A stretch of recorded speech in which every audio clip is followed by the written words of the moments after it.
नमस्कार दोस्तों, मैं हूं आपके साथ काजल। अभी हाल ही में ध्रुव राठी की ओर से एक वीडियो अपलोड किया गया था, तानाशाही यानी डिक्टेटरशिप, जिसने काफ़ी सोशल मीडिया पर धमाल मचा दिया था। सोशल मीडिया पर धूम मच गई थी और अकेले यूट्यूब पर 13 मिलियन से अधिक बार इस वीडियो को देखा गया था।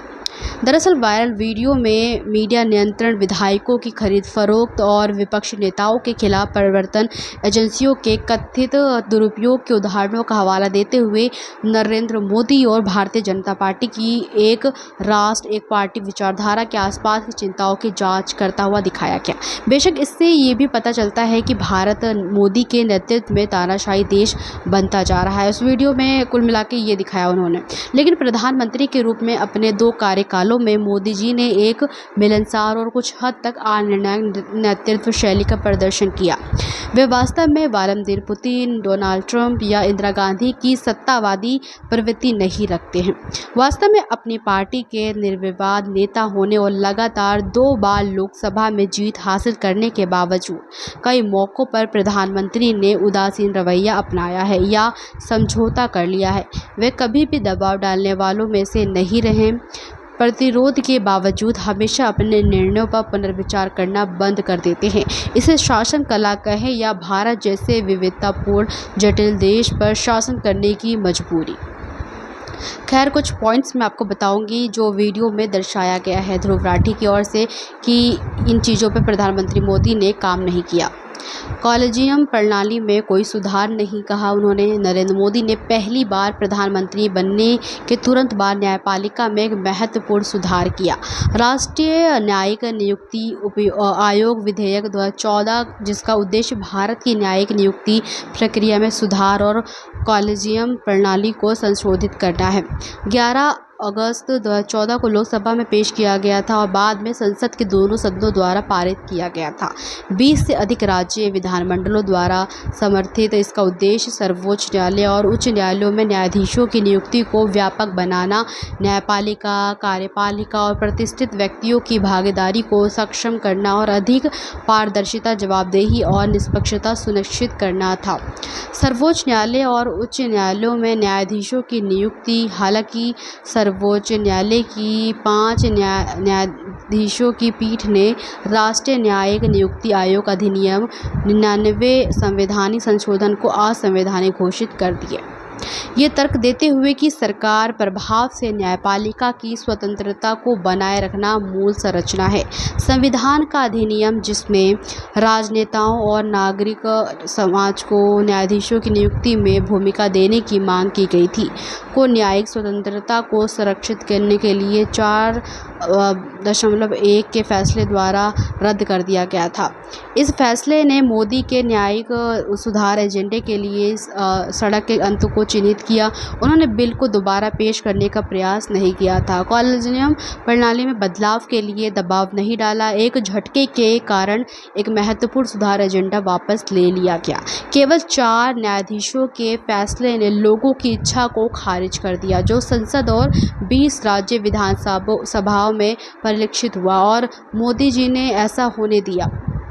वह नियम पुस्तिका के अनुसार चलते थे और शुरू से ही संस्थानों का सम्मान करते थे।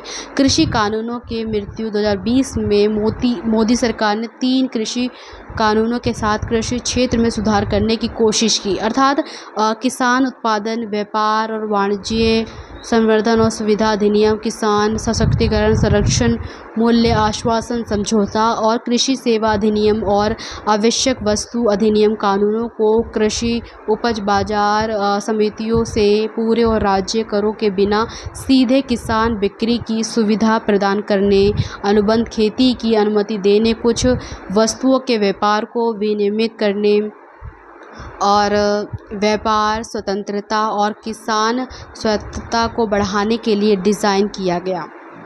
हालांकि किसानों ने ये कहते हुए विरोध किया कि नए कानूनों का उद्देश्य एपीएमसी के बाहर व्यापार को सुविधाजनक बनाना है, जो मंडियों में सरकारी खरीद को कम कर देगा, न्यूनतम समर्थन मूल्य प्रणाली को अप्रासंगिक बना देगा और उनकी सुरक्षित आय को अस्थिर कर देगा।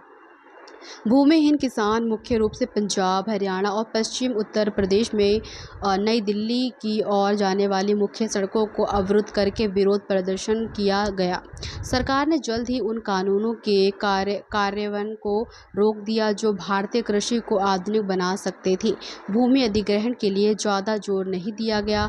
मोदी सरकार ने उद्योगों के लिए भूमि अधिग्रहण प्रक्रिया को सरल बनाने के लिए 2015 में भूमि अधिग्रहण, पुनर्वास और पुनर्स्थापन में उचित मुआवजा और पारदर्शिता का अधिकार संशोधन विधेयक पेश किया। हालांकि राजनीतिक सहयोग और प्रतिस्पर्धियों दोनों के महत्वपूर्ण विरोध के साथ साथ नागरिक समाज संगठनों के विरोध का सामना करने के बाद सरकार ने विधेयक में महत्वपूर्ण संशोधनों का वापस लेने का फैसला किया।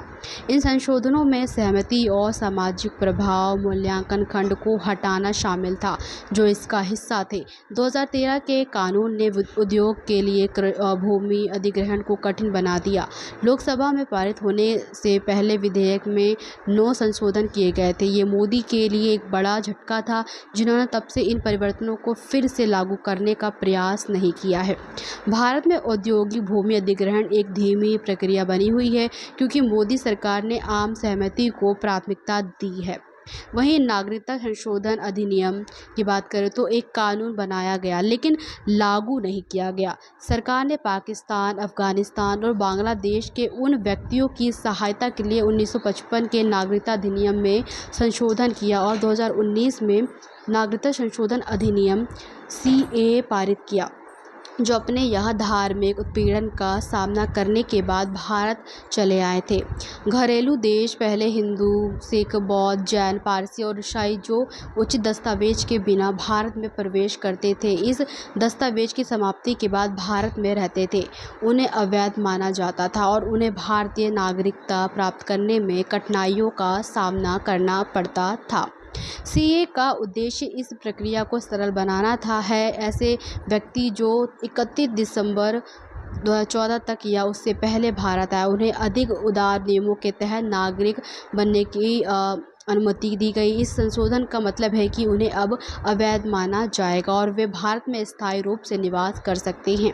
खैर, ये सब चीज़ें थी जो उसमें बताई गई हैं। आपके इस पर क्या राय है, हमें कमेंट सेक्शन पे ज़रूर बताइए।